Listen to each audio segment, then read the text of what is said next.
Nalgonda ACB range ఆఫీస్కు ఒక వ్యక్తి వచ్చి కంప్లైంట్ ఇచ్చాడు.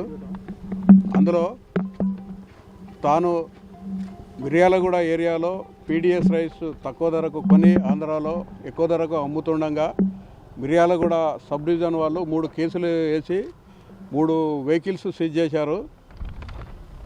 ఆ వెహికల్స్ రిలీజ్ గురించి సివిల్ సప్లైస్ నల్గొండ ఆఫీసు, తర్వాత ఇన్ఛార్జ్ మిర్యాలగూడ ఏరియాకు సంబంధించిన షేక్ జావీద్ డిప్యూటీ తహసీల్దార్ సివిల్ సప్లైస్ను సంప్రదిస్తే ఆ వెహికల్స్ రిలీజ్ చేయడానికి పంచనామా కండక్ట్ చేసి వెహికల్ రిలీజ్ ప్రాసెస్ చేసి కలెక్టర్ గారి కోర్టులో ఆర్డర్ ఇప్పించడానికి ఆ కంప్లైనెంట్ దగ్గర 1 lakh డిమాండ్ చేశాడు.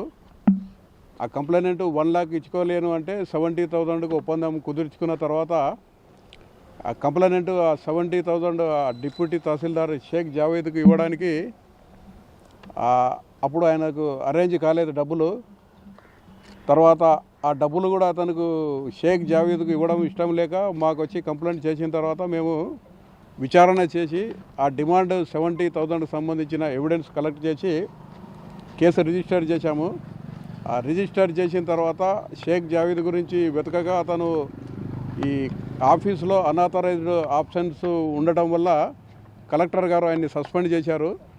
చేసిన తర్వాత ఆయన అబ్స్కాండింగ్లో ఉండగా నిన్న సాయంత్రం ఆయన్ని పట్టుకోవడం జరిగింది. పట్టుకొని కస్టడీలో తీసుకొని ఈరోజు ఉదయం సివిల్ సప్లైస్ ఆఫీస్ నల్గొండలో ఇక్కడ సోదాలు, తర్వాత జావేద్ గారి ఇంట్లో కూడా సోదాలు నిర్వహించడం జరిగింది. ఇందులో ఆ కేసుకు సంబంధించిన డాక్యుమెంట్స్ సీజ్ చేశాము. సీజ్ చేసి జావేద్ గారిని కస్టడీలో తీసుకొని ఈరోజు కోర్టులో ప్రవేశపెడతాము. తర్వాత మీ ద్వారా ప్రజలందరికీ చెప్పేది ఏమంటే, ఎవరైనా గవర్నమెంట్ అఫీషియల్ వాళ్ళు చేయాల్సిన పనికి ప్రజల దగ్గర డబ్బులు బ్రైబ్ డిమాండ్ చేస్తే ఏసీబీ టోల్ ఫ్రీ నంబర్ ఉంటుంది 1064. I repeat 1064. ఆ నంబర్కి కాల్ చేసి చెప్పండి. ఆ కాలు మేము స్వీకరించిన తర్వాత ఆ కాలు కంప్లైంట్పై విచారణ జరిపి ఎవిడెన్స్ ఉంటే కేసు రిజిస్టర్ చేసి వాళ్ళపైన చర్యలు తీసుకుంటాము. ఈ టోల్ ఫ్రీ నెంబర్తో పాటు ఏసీబీ తెలంగాణ ఫేస్బుక్ ఉంది, తర్వాత ఏసీబీ తెలంగాణ ట్విట్టర్ ఉంది, దానికి కూడా కంప్లైంట్ చేయొచ్చు. Okay, thank you. ఇప్పుడు ఇందులో డిమాండ్ ఉంటే సరిపోతుంది, డబ్బులు తీసుకోవాల్సిన అవసరం లేదు.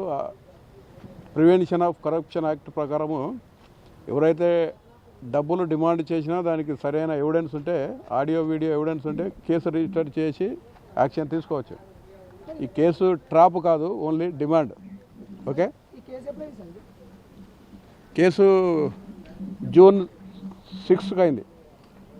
అప్పటి నుండి ఆయన లేడు, అబ్స్కాండింగ్లో ఉన్నాడు. Vehicles 2 DCMలు, 1 Bolero vehicle.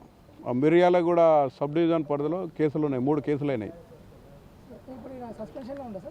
Yes, suspend చేశారు, ఆబ్సెంట్ అయ్యాడు. అది లోకల్ అయింది, నల్గొండ లోకల్. ఈ నల్గొండ అవుట్స్కర్ట్స్లో తీసుకున్నాం నిన్న సాయంత్రం ఇన్ఫర్మేషన్ పైన. అసలైన తొలి వెలుగు. ఫాలో వాట్సాప్ @తొలి వెలుగు official.